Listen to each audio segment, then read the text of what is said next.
And I'm going to start at verse 4 and read through 6. It says, Jesus, therefore, knowing all the things that... Now, this is when he was being approached by the guards in Gethsemane, and they were coming to get him and take him to be judged and all this stuff.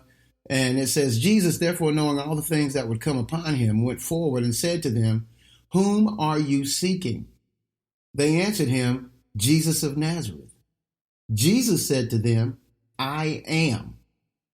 Now, in the English version, it does say I am he, but in the original version, he just says I am. And you'll know that whenever you read the King James Version, it's in italics. If it's in italics, then that means that it was added. Something was added to that.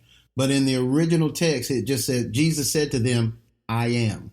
Now, that was the same name that was given to Moses when Moses said, well, Lord, who do I tell them that you are? He said, tell them I am that I am. So he's using that same name, I am. And Judas, who betrayed him, also stood with them. Now, when he said to them, I am, they drew back and fell to the ground. So when Jesus says, I am, so much power went out that the soldiers fell back and fell to the ground. To where Jesus was like, y'all need to get up and come on, let's go ahead and do this thing. Because they can't take Jesus unless he wants to be taken. So I want you to know, Jesus could have got up out of here anytime he wanted to. He could have said, man, these cats crazy. They are evil. I'm going to leave. I ain't going to have nothing to do with this. No. I'm not going to. He didn't say that. He said, you know what? I love them so much that I'm going to take this punishment. I'm going to come down here and take this punishment that I don't deserve. I've never committed a sin in my life, but I'm going to be their sin sacrifice. I'm going to be that perfect sacrifice so that they can become children of the Most High God, just like I am. Man, he loves you, people. He loves you so much. And I'm telling you, Jesus was such a willing participant in this, that look at this, in the Garden of Gethsemane, they fell to the ground, but he still went with them. He did not have to go, but he had to go to please his Father. And he had to go because he loves you so much. But they fell to the ground, and then he went with them. And that's so that we have a chance to stand before God and say, Abba, Father. Now, the word Abba is a very familiar term for Jewish people. It means like daddy. It's like saying, daddy, daddy, oh, daddy, I love you, daddy, daddy, daddy. And so when you say Abba, Father, that's a familiar term, like you're his child, because you are. And let's take a look at that. So we're going to look at Romans, the 8th chapter, and we're going to start at the 14th verse. And it says this. It says, for as many as are led by the Spirit of God, these are the sons of God. For you did not receive the spirit of bondage again to fear, but you received the spirit of adoption, by whom we cry out, Abba, Father. And then it goes on to say, the Spirit himself bears witness with our spirit that we're children of God, and if children, then heirs, heirs of God and joint heirs with Christ. If indeed we suffer with him, then we may also be glorified together. So look, and this is very powerful. So if we are in the family now, and because we're in the family, we're joint heirs with Christ, because he's the Son of God, we are now sons of God. And we get to say, Daddy God, Daddy, Daddy, Abba. Sometimes I do. I call him Abba. I call him Daddy. And remember, and I was taught this by another minister, is in the Old Testament, there are many different names of God.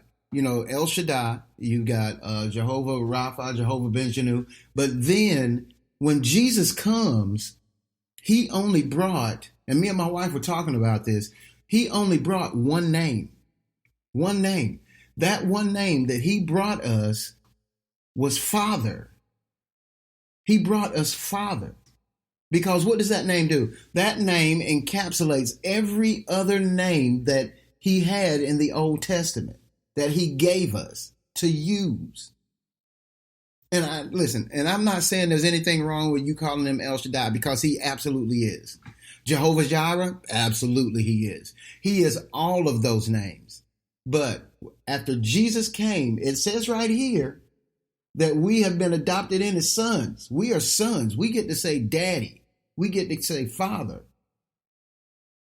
I'm calling him daddy. That's what I'm calling him, because you know why? He loves me so much and it pleases him. His son got beaten and bruised for this. I'm calling him daddy. You call him daddy. Say right now, just say, Daddy, I love you. Just say, Daddy, I love you. Because he does. And then it goes on, it says, the Spirit himself bears witness with our spirit that we are children of God, and if children, then heirs. So whatever it is, we are heirs. We are heirs. Whatever Jesus has, you have. Isn't that amazing? Whatever Jesus has, you have. You have access to that. My minister in Chicago, he used to always say, every car tire, every kidney, he said the Lord's got brand new lungs up there for you if you need them. And he does. We see this with all the healings. Don't you remember when he had the man come to him with the withered arm? And he said, stretch out your arm. God had a new arm for him. In faith, he had it. It's out there. And I know people like to say, well, you know, if it's God's will, you have to ask in God's will. And you have to ask in God's will. Well, you have to realize, once you've been saved, you have a new root. Your new root is going to change your new desires. You're not going to want those same old things that you used to want. You're going to want new things. So basically what I'm saying is, because you have a new root, your mouth will produce new fruit, because you're talking out of faith instead of out of flesh. You're not going to ask him, oh, Lord, let me have $1 million. I mean, you're not going to do that. Your things are going to be of giving instead of receiving. And because you're giving instead of instead of your concentration is more on giving, God's going to make you receive. You just have to be in that posture to do it, and be mindful that he's a God that is a rewarder of those who diligently seek it. All right. And he wants you to do that because Jesus paid dearly for this thing. He paid very, very dearly. Let's look at that. Let's see. Let's go and look at and I want you to really know the reason why a lot of people don't receive is because they don't really think that they are forgiven. So it's really hard for you to receive things, right? Because you're like, oh, I don't deserve it. And I'm a witness to that. Let me just tell you my story. I got sick years ago. I mean, I was really ill. And it was to the point where doctors were telling me, hey, you know what? You might need to get some things in order. And I'd been sick for so long, I was just tired of being sick. I was sick and tired of being sick and tired. I mean, I really was. And I remember one time I started to pray, and I was like, well, why would you even listen to me? Look at the things I've done. I mean, I haven't been living for you. Why would you even listen to me? Now, keep in mind, I was fully aware that God exists. I was fully aware that he's there. I'm fully aware that he has the ability to heal. But I was not fully aware that he was willing and able to do it for me. So I wasn't in a posture to receive it. But there was one day and my son was very small. He was probably a year old, maybe 2 years old. And I had been hiding the sickness from my mom. Now, I hid this sickness for a long time. And I finally, one day, I just said, you know what? I want my mom to have a relationship with my son. So I'm going to go down there. So I go down there, and I was a chubby man before it. And I got down. I mean, I was chubby, but I was cute. I was cute when I was chubby. But I took my son down there. I got down to like 126 pounds, and I could hardly walk across the room without taking a rest. And I get down there. Long story short, my mom sees me, and she starts praying for me. Well, my mom has a relationship with God. Mine wasn't that cool. I mean, me and God was cool, but he loved me more than a whole lot more than I thought he did. I mean, and it's certainly more than I deserved. But I mean, we don't deserve his love outside of Christ anyway. But I mean, my mom prayed for me, and lo and behold, the next couple of weeks, I'm healed, and I'm gaining weight again, and I get back to chubby and handsomer.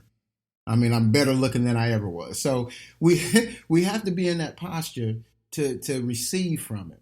And he wants you to do that. He wants you to do that.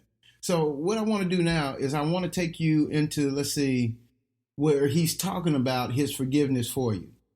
And listen to how he puts this. Like, this first one's going to be in Isaiah. We're going to be in Isaiah 55, and we're going to start at verse 7. It says, let the wicked forsake his way, and the unrighteous man his thoughts.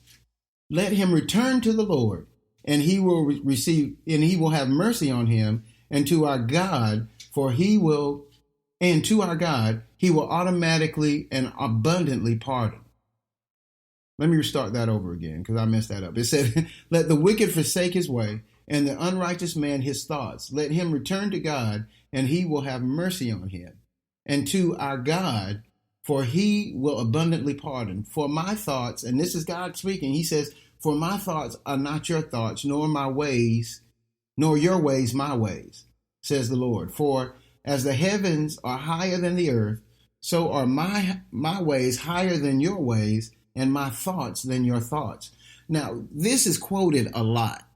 People say this all the time. So when he's talking about as high as the heavens are above the earth, and the east is from the west, this is in regards to your forgiveness. He forgives you that much. That's the degree at what God forgives you. He doesn't forgive like men do. And a lot of times you're in churches and it doesn't sound like his forgiveness is like that. But it is. It is. And again in Psalms, let's look at the 103rd Psalms. It says, for as the heavens are high above the earth, so great is his mercy towards those who fear him. As far as the east is from the west, so far has he removed our transgressions from us. So not only has he forgiven us, he's moved our transgressions that far. That's him talking about his forgiveness for us. Man, I mean, you got to realize this was a great price that was paid, man. It was a great price paid for that. And that was Christ. That's what he did. And let's take a look at that real quick. We're going to go to Isaiah 53. And let's see. Well, we're going to do that. We might need to read that whole thing because it's so rich, man. And as my minister in Chicago used to say, it's pregnant with revelation. It really is. It really is. But it says right here, it says, surely he has borne our griefs and carried our sorrows, yet we esteemed him stricken, smitten by God, and afflicted. And this is 53, and I'm starting at verse 4. And it says, but he was wounded for our transgressions. He was bruised for our iniquities. The chastisement for our peace was upon him. Listen to all this stuff. He was wounded for our transgressions. He was beaten because of your sins, and you weren't even born yet. Who would do that? Who would do that? He was bruised for our iniquities. The chastisement of our peace was upon him, and by his stripes we are healed. And it says all we like sheep have gone astray. Everybody has. Everybody at some point has gone astray. We have turned everyone to his own way, and the Lord has laid on him the iniquity of us all. Man, this is crazy, right? This is like an insane kind of love. Jesus paid this price willingly. Remember, he was in the Garden of Gethsemane. They said, where's Jesus? Jesus says, here I am. They fell to the ground. Jesus could have ran off right then. But he stood right there in that garden and was getting ready to take it all back. My goodness, he is. Okay, let's go to verse 7. And he says, he was oppressed and he was afflicted, yet he opened not his mouth. And that's amazing. I mean, you just think about, well, let me just finish this. It said, yet he opened not his mouth. He was led as a lamb to the slaughter, and as a sheep before the shearers is silent. So he opened his mouth. He opened not his mouth. He was taken from prison and from judgment. And who will declare his generation? For he was cut off from the land of the living. For the transgressions of my people he was stricken, and made his grave with the wicked. Folks, come on now.